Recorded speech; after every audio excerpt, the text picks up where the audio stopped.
Avant le concours Jeune Mensa, moi j'avais déjà fait une forme de financement. Si l'aide ne vient pas, il faut toi-même créer, on va dire, ton océan bleu. Vous ne pouvez pas demander l'argent de certains organismes ou de certaines personnes si vous-même vous n'êtes pas prêt à économiser, à mettre de côté pour un projet en lequel vous croyez. Plus complexe qu'il n'en a l'air, accéder au financement quand on est jeune entrepreneur est un véritable parcours du combattant. Pourtant, ils sont nombreux ces jeunes Ivoiriens qui débordent d'imagination et de créativité malgré certaines initiatives de financement à l'image du concours Jeune Mensa. Notre invité du jour, lui aussi passé par là, est le Jeune Mensa 2023 et a eu l'opportunité de bénéficier d'un soutien financier à hauteur de 100 millions de francs CFA. Avec lui, il s'agira de comprendre comment est-il possible pour le jeune rêveur du quartier de bénéficier d'un tel soutien financier. Lui, c'est Farid Ouattara, entrepreneur que j'ai le plaisir de recevoir sur Alert Info News. Merci de nous suivre. Bonjour Farid. Bonjour Ben, comment allez-vous? Oui, ça va super chez vous. Oui, ça va très bien. Merci d'avoir accepté notre invitation. Merci, c'est un plaisir d'être là aujourd'hui. Est-ce que vous êtes d'accord sur le fait qu'aujourd'hui, il est difficile pour un jeune entrepreneur de bénéficier d'un soutien financier? Je dirais oui. Je suis totalement d'avis, dans le sens où pour moi c'est un des premiers freins vraiment à l'entrepreneuriat des jeunes Ivoiriens. Donc oui. Selon vous, c'est dû à quoi? Alors selon moi, il y a plusieurs... Moi, je ne suis pas d'avis à forcément... C'est pas dans ma manière de voir les choses de rejeter la faute sur les autres. Donc je pense que les premiers responsables, c'est d'abord nous les jeunes Ivoiriens. Dans un premier temps, parce que pour bénéficier d'un financement, il faut avoir un projet qui est structuré, il faut être soi-même bien organisé, il faut savoir où on veut aller, avoir une vision et être vraiment dans les règles. Donc je parle de business et tout ça. Ensuite, maintenant, je dirais que dans un deuxième point, il faut avoir aussi l'environnement qui promeut ça. Et c'est quelque chose, je pense qu'il y a eu des tendances qui sont en train de changer. On a de plus en plus de choses qui sont mises en place pour promouvoir cela, comme le concours Jeune Mensa dont j'ai été le bénéficiaire. Mais je pense qu'on peut faire mieux. Donc je pense que si ces deux parties-là sont vraiment réunies, l'environnement vraiment qui nous pousse à mettre notre créativité au sens du développement de la Côte d'Ivoire en tant que jeunes Ivoiriens, et aussi nous-mêmes qui prenons sur nous en étant concentrés, sérieux et bien organisés et structurés, je pense que les conditions seront réunies. En parlant de responsabilité des jeunes, est-ce que vous ne pensez pas que certaines confiances qui ont été placées en certains jeunes et qui finalement ont été brisées est justement la cause principale de cette méfiance vis-à-vis des jeunes entrepreneurs? Non, parce que ce serait, je veux dire, dommage de mettre la faute que sur nous aussi, dans un sens où, parce que on part du principe un jeune. Qui dit jeune, qui dit pas forcément une grosse expérience. On peut mettre des fonds au bénéfice d'un jeune, mais il faut aussi en plus des fonds de l'accompagnement pour prendre des décisions. Parce qu'on peut mettre 20 millions, 100 millions, 50 millions au profit d'une personne, d'un jeune entrepreneur ou d'une jeune entreprise. Mais si après ces fonds qui sont mis là, il n'y a pas vraiment un accompagnement, parce que l'argent ne fait pas tout. On peut avoir les fonds et puis finalement l'entreprise ne va pas aller mieux que ça. Donc je pense qu'aussi il y a l'accompagnement. Peut-être que ces jeunes qui ont bénéficié de ces subventions, de ces financements-là, n'ont pas eu l'accompagnement en plus des fonds. Et je pense que c'est deux choses qui vont de pair. Il faut les fonds, mais il faut aussi un accompagnement pour nous aider aussi à mieux gérer cet argent-là en tant qu'entreprise et aussi à pouvoir nous aider à prendre les bonnes décisions. Parce qu'en tant que jeune entrepreneur, on est vraiment responsable de toute une équipe, il y a des décisions à prendre, on va faire des erreurs parce que ça fait partie aussi de l'entrepreneuriat. Donc il faut vraiment qu'on puisse nous accompagner, pas que financièrement. Pourquoi finalement, parce qu'on le dit, il est important, on veut accompagner les jeunes, mais pourquoi il est important pour un organisme financier ou pour une tierce personne d'accompagner un jeune? Alors pour moi, je pense qu'il est important parce que qui dit jeune dit futur. Donc, et je pense que c'est maintenant qu'il faut, on va dire, planter les bases d'un futur solide. Et en investissant, quoi de mieux que d'assurer un futur, le futur d'un pays en pariant vraiment sur ceux qui vont, on va dire, représenter ce futur-là, à savoir nous les jeunes. Donc pour les organismes, on va dire, qui veulent même avoir un impact sur le développement, on va dire, du futur d'un pays, le premier point sur lequel il faut miser, c'est la jeunesse. Et quand vous démarriez l'aventure FacoDrop, quelle était au départ la grande question qui taraudait l'esprit? Alors, il faut savoir que FacoDrop, en fait, c'est l'histoire d'une vie. Donc, comme je dis souvent, si je veux tout expliquer, on ne va pas quitter là. Mais on va dire que avant le concours Jeune Mensa, moi, j'avais déjà fait une forme de financement. Ok. Mais pour dire que je veux parler de ça parce que pour dire qu'il ne faut pas forcément, si l'aide ne vient pas, il faut toi-même créer, on va dire, ton océan bleu. Okay. Moi, ce qui s'est passé, c'est que avant de commencer Faco Drop, je travaillais en France. Donc d'abord, moi, j'ai commencé à épargner. D'accord. Donc après, certains comme moi n'ont pas la chance de travailler dans les entreprises avant de commencer leur business. Donc si vous avez la chance, commencez déjà à épargner. Ça va montrer d'abord votre sérieux parce que vous ne pouvez pas demander l'argent de certains organismes ou de certaines personnes si vous-même vous n'êtes pas prêt à économiser, à mettre de côté pour un projet en lequel vous croyez. Ça, c'est le premier point. Ensuite, deuxième point, moi, j'ai fait ce qu'on appelle du love money parce que j'ai économisé. Mais j'ai vu que ce n'était pas suffisant. Et j'ai eu à demander je ne pouvais pas faire de pub, à certains organismes de croire en moi, mais malheureusement... Ils n'y ont pas cru. Ils n'y ont pas cru. On m'a refusé certaines portes. Donc ce que j'ai fait ce qu'on appelle du love money. En gros, le love money, c'est prendre des gens de ton entourage ou des gens lambda. Et ce que je faisais, c'est je faisais des pitchs, en fait, on va dire en ligne, où je faisais des séances en ligne avec 10 personnes, où je présentais le projet, notre vision et tout. Et à l'époque, j'étais en France. Donc quand je faisais ça, je disais que bon, si tu veux investir, c'est 500 € par personne. Donc avec ça, j'ai pu avoir assez d'argent avec mon épargne pour pouvoir venir à Abidjan et lancer Faco Drop. Donc pour dire que sans même un organisme en quelque sorte, j'ai pu trouver, parce que c'est ça aussi être un entrepreneur. Il ne faut pas s'arrêter au premier échec ou à la première épreuve qui sera là. Il faut toujours trouver des solutions parce que c'est ça le métier de l'entrepreneur. En vrai, tu peux être entrepreneur dans n'importe quelle chose et tout, mais à la fin de la journée, c'est détection des problèmes et résolution.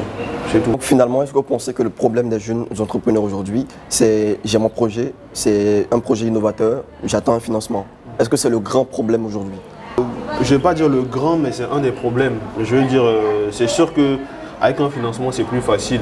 Mais je pense que nous, par exemple, moi je prends mon exemple. Si avec Faco Drop, je n'avais pas pris le taureau par les cornes moi-même et commencé à trouver des solutions, je n'aurais pas gagné jeunement ça.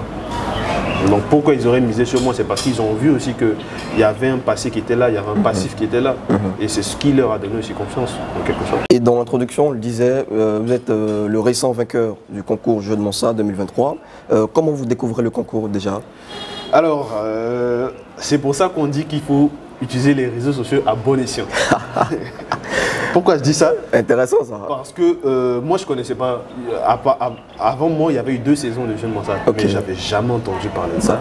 Je ne connaissais pas. Donc un jour, je me promenais sur les réseaux. Donc il y a un influenceur assez connu.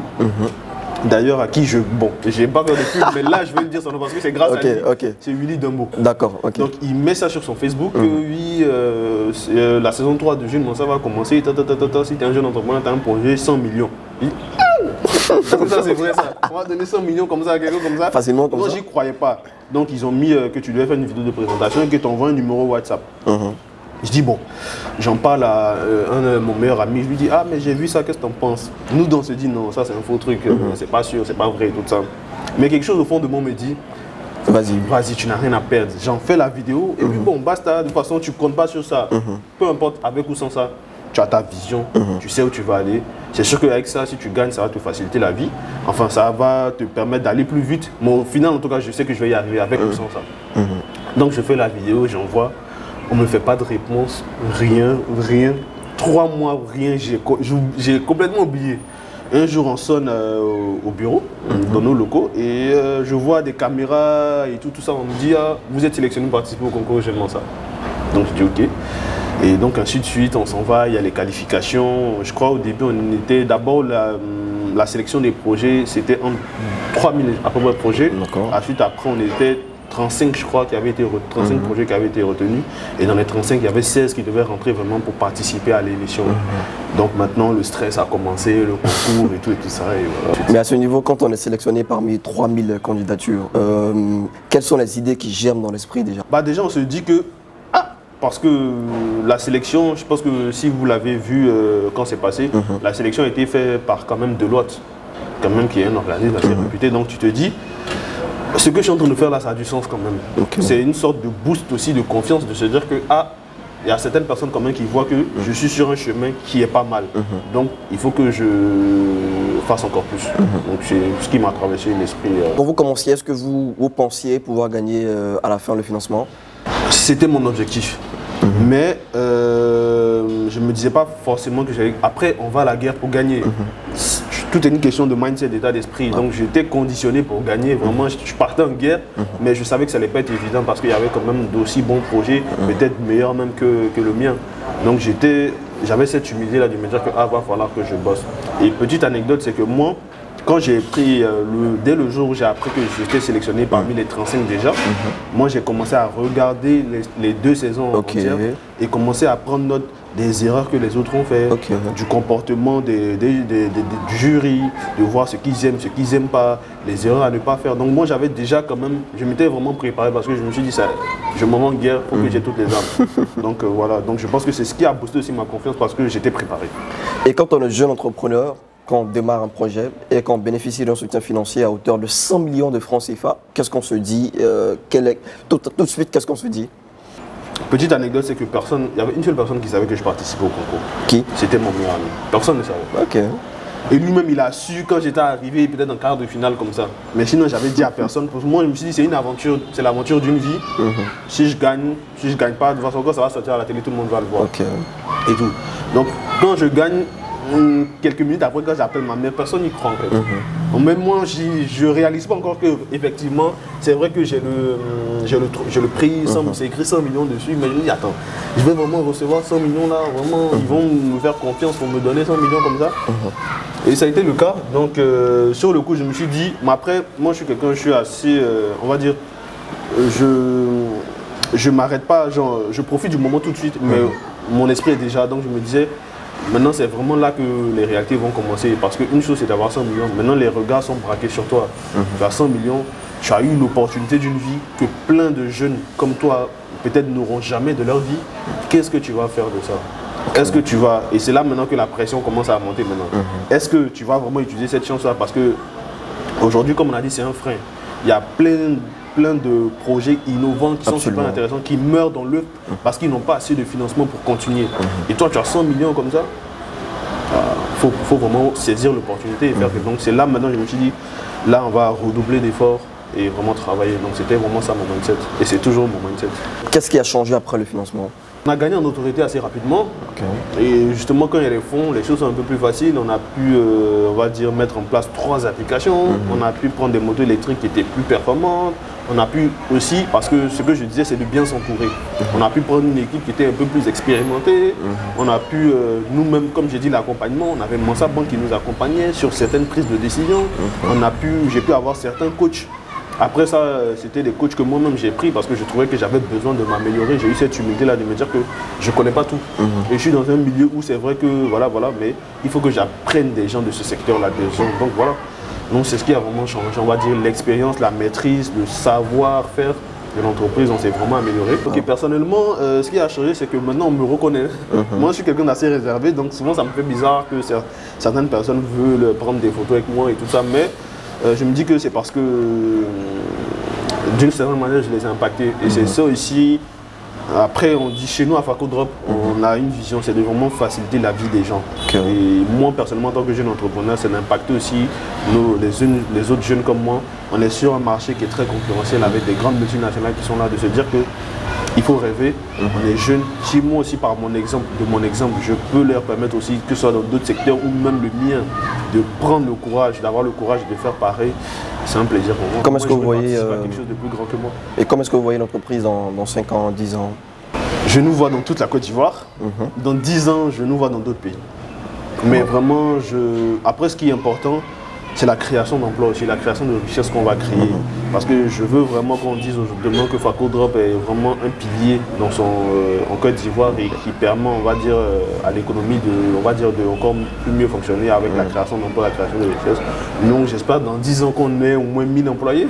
Pourquoi pas? Ce serait pas mal. Quel conseil pourriez-vous donner à un jeune entrepreneur du quartier, de Blocos, d'où je ne sais où, et qui rêve justement d'entreprendre, qui a un projet innovateur et qui entend justement le mettre en œuvre? Dans un premier temps, en vrai, moi, j'aime pas trop, en vérité, j'aime pas trop dire conseiller, parce que moi-même, je fais des erreurs encore, je fais plein d'erreurs, mais c'est ce qui me permet de m'améliorer, d'avancer. Donc je vais parler juste de mon expérience et de ce que moi j'ai vécu et peut-être que ça peut aider certaines personnes. Donc le premier, je vais faire un top 3. Ok. Le premier, c'est de croire en soi. D'accord. Croire en soi et croire en son projet. Pourquoi c'est important? C'est vrai que c'est redondant, on entend ça tous les jours, mais quand tu es entrepreneur, surtout quand tu es jeune entrepreneur, il y aura vraiment de véritables épreuves que tu vas traverser. Et en ce moment précis-là, quand ces épreuves-là vont arriver, parce que ça va venir, mais quand ça va venir, si ça va vraiment te choquer, te secouer. Et moi, je suis passé vraiment par ça. Il y a eu des moments où j'ai voulu abandonner. Et quand tu vas abandonner, si tu n'as pas vraiment confiance en toi, tu n'as pas vraiment confiance en ton projet et qu'il n'y a pas vraiment une réelle raison d'être et tout derrière, tu risques d'abandonner. Et on dit découragement n'est pas ivoirien, je dirais abandonnement n'est pas ivoirien. Donc c'est important qu'on ait ça. Okay. Deuxième point, je dirais bien s'entourer. Bien s'entourer parce que comme j'ai dit, c'est vrai que moi j'ai gagné, mon entreprise a gagné le financement parce qu'il faut souvent dire Farid Ouattara a gagné, c'est Faco Drop qui a gagné. Okay. Et tout. Donc Faco Drop a gagné, mais Faco Drop je ne suis pas seul.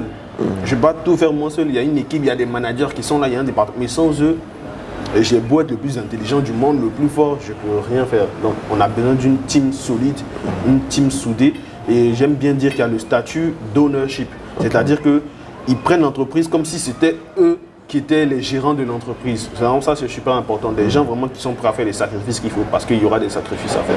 Donc ça, c'est important. Et troisième point, je dirais, en tant qu'entrepreneur, même être organisé, structuré. Okay.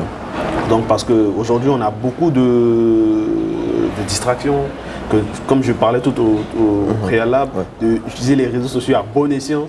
On a beaucoup de distractions. Quand tu analyses aujourd'hui, moi, j'essaie vraiment d'être le plus prolifique dans ma journée. Okay. Donc c'est-à-dire que bien s'organiser mon agenda, je sais comment je vais utiliser mon temps parce que le temps est compté. En peu de temps, ce que je dois faire, est-ce que j'ai réussi à faire et tout ça. Donc ça c'est super important parce que en tant qu'entrepreneur, tu ne dois pas perdre ton temps pour des choses qui ne vont pas apporter une valeur ajoutée à ton entreprise. Okay. Donc ça, il faut être organisé, structuré. Donc pour moi, c'est le top 3. Merci Farid Ouattara d'avoir accepté notre invitation. Merci à vous, ce fut un réel plaisir. Nous arrivons donc au terme de cet entretien. Merci à vous également, chers internautes, de nous avoir suivis. N'oubliez pas de vous abonner et d'activer la cloche de notification. D'ici là, rendez-vous sur Alert Info News pour un prochain numéro. D'ici là, prenez soin de vous.